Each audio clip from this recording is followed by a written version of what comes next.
वन्दे वाचितलाभाय चन्द्रघटकटशेखराय वृषारूढा शूलधरा शैलपुत्री यशा सभी नमः। श्लोक का अर्थ है, मैं उस देवी शैलपुत्री को नमन करता हूँ या करती हूँ जो सभी इच्छाओं को पूर्ण करने वाली है, जिनके मस्तक पर अर्धचंद्र है, जो बेल पर सवार करते हैं और हाथ में त्रिशूल धारण करती है।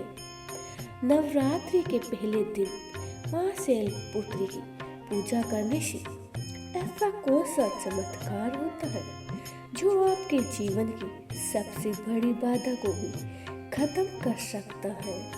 जय माँ शैलपुत्री। आज मैं आपको बताने जा रही हूँ माँ शैलपुत्री की वो पवित्र कथा और रहस्य जिसे सुनने मात्र से ही आपके जीवन में सुख, शांति और सफलता आने लगती है।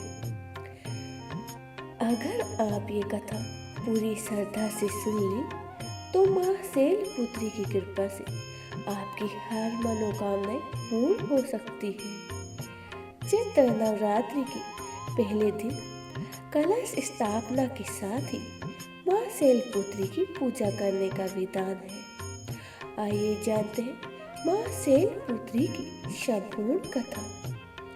हिंदू धर्म में नवरात्रि को साधना और भक्ति के लिए काफी पवित्र माना जाता है।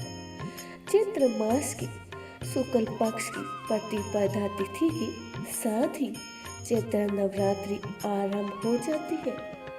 चैत्र नवरात्रि के पहले दिन माँ दुर्गा के पहले स्वरूप माँ शैलपुत्री की पूजा करने का विधान है। शास्त्रों के अनुसार माँ शैलपुत्री को हिमालय की पुत्री है, जो हिमालय पर्वतों का राजा है। नवरात्रि के पहले दिन कलश स्थापना करने के साथ ही विधिवत तरीके से शैलपुत्री की पूजा की जाती है। इसके साथ ही इस व्रत कथा का पाठ या श्रवण अवश्य करना चाहिए। आइए जानते हैं माँ शैलपुत्री की संपूर्ण कथा।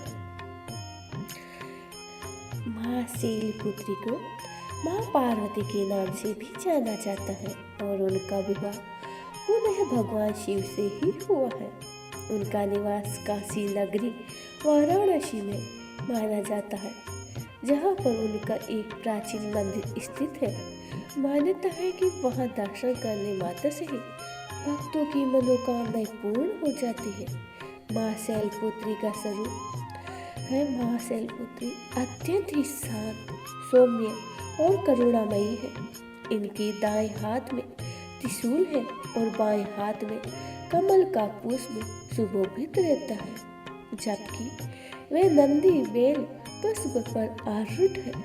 इसके मस्तक पर अर्धचंद्र विराजमान है, जो दिव्य ज्ञान को आकर्षण का प्रतीक बताता है।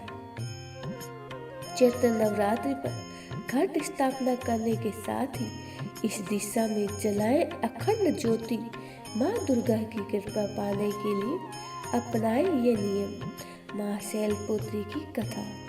माँ शैलपुत्री को देवी सती के रूप में जाना जाता है। पौराणिक कथा के अनुसार एक बार प्रजापति दक्ष ने एक भव्य यज्ञ का आयोजन किया और सभी देवी देवताओं को आमंत्रित किया, लेकिन भगवान शिव को निमंत्रण नहीं दिया। देवी सती को विश्वास था कि उन्हें बुलाया जाएगा, लेकिन जब ऐसा नहीं हुआ तो वह बिल्कुल व्याकुल हो उठी। भगवान शिव ने बिना निमंत्रण यज्ञ में जाने से मना किया, परंतु सती के बार बार आग्रह करने पर उन्होंने उन्हें जाने की अनुमति दे दी। जब सती अपने पिता दक्ष के यज्ञ में पहुंची तो उन्होंने देखा कि वहां कोई भी उनका आदर नहीं कर रहा है, केवल उनकी माता ने स्नेहपूर्वक उनका स्वागत किया है, जबकि उनकी बहनों ने उनका उपहास किया और भगवान शिव का भी अपमान किया। स्वयं दक्ष ने भी उनका और उनके पति का तिरस्कार किया। ये सब देखकर सती अत्यंत ही दुखी हुई और आहत भी हो गई। अपने और अपने पति के अपमान को सहन नहीं कर पाने के कारण उन्होंने उसी यज्ञ की अग्नि में स्वयं को समर्पित कर प्राण त्याग दिए। जब भगवान शिव को इस घटना का पता चला तो वे शोक और क्रोध से भर उठे। उन्होंने यज्ञ को नष्ट कर दिया। इसके बाद सती ने हिमालय के गर्भ पुनर्जन्म लिया, जिस कारण उनका नाम शैलपुत्री पड़ा। बोले माँ शैलपुत्री की जय हो।